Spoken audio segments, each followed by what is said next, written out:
Hello everyone, this is Attack the Backlog, the podcast where I, Marc, tries to make a dent in their backlog one game at a time. This episode is all about A Way Out, a cooperative game about a couple of guys who break out of prison in order to get revenge against a Tony Montana wannabe. The game is unique in that it's almost always in split screen, whether playing locally or online, which at times can get a little confusing, but I'll get to that later. A Way Out originally came out on March 23rd, 2018 for PC, PS4, and Xbox One, and is the follow-up to Josef and Hazelight Studios' first game, Brothers: A Tale of Two Sons, which is also a cooperative game, but a single-player cooperative game. That may not make any sense, but if your interest is piqued, I highly recommend checking out Brothers. It has one of the most powerful endings in gaming history. Anyway, this is the first time I've played a cooperative game for Attack the Backlog. I've considered other games like one of the Halos or one of the Sniper Elite / Nazi Zombie games, but I ended up playing A Way Out first, which makes sense since it's a cooperative only game and can't be played solo, and that's the thing about A Way Out. It is very much so a cooperative game, a game that's enjoyment comes from who you're playing with and not so much what you're actually doing. As a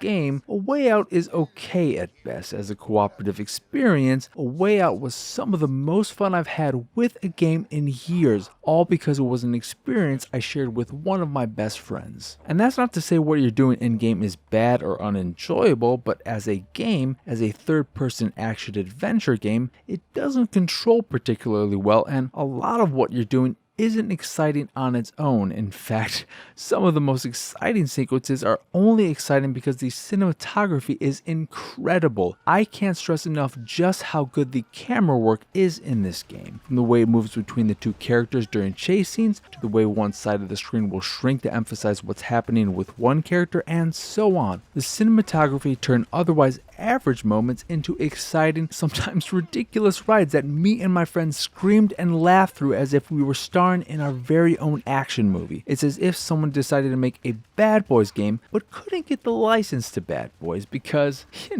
what you gonna do, eh? Especially when they come for you. I mean, bad boys, am I right?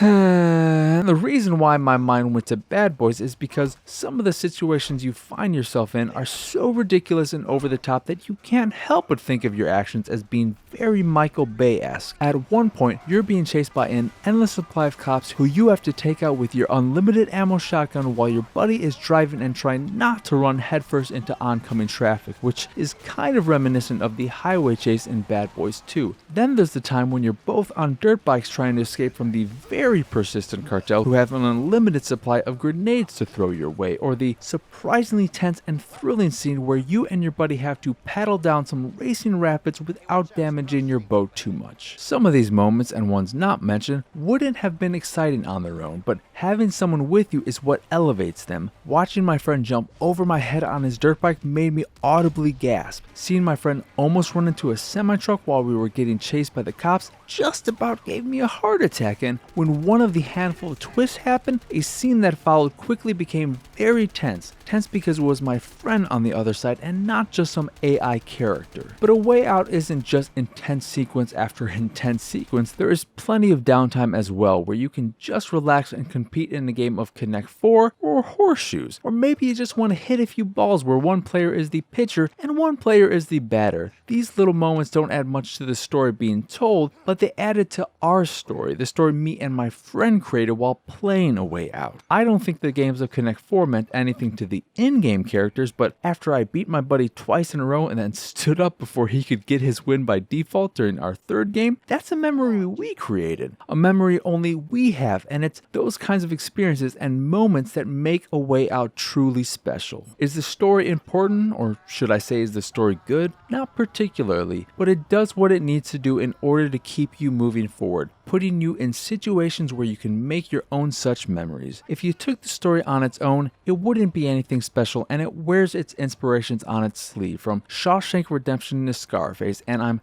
realizing now that I'm probably sounding like a broken record at this point because I'm essentially saying the same thing over and over again. If you just look at A Way Out in the simplest of ways as a third-person action-adventure game with a story about revenge, it's nothing special, but it's all the small parts and how they come together that makes the game special. And that's not even the whole truth. The real truth is this: A Way Out is only as good as the person you're playing with. If you're playing with a stranger, if that's even possible, the experience will be a crapshoot. But if you're playing with a friend, and depending on how good of a friend they are, the experience will likely be one you won't soon forget. A Way Out is a game I love not because I love the game, but because I love the time I spent with my friend. And if that sounds like something you'd like to experience as well, I can't recommend A Way Out highly enough. Anyway, that will do it for this here episode of Attack the Backlog. Once again, I am your host, Marc. Y'all can find me on Twitter and pretty much everywhere at pxsausage. The site is, of course, pixelatedsausage.com, where you can find this podcast, the Pixelated Sausage Podcast, and Unamazingly Baka, all of which are available on podcast services across the globe. If you'd like to check out the art I make, you can go over to the site, and if you see something you like, you can purchase a print of the piece you fancy. And if you fancy the site in general and anything that we do, please go over to patreon.com/pxs and support us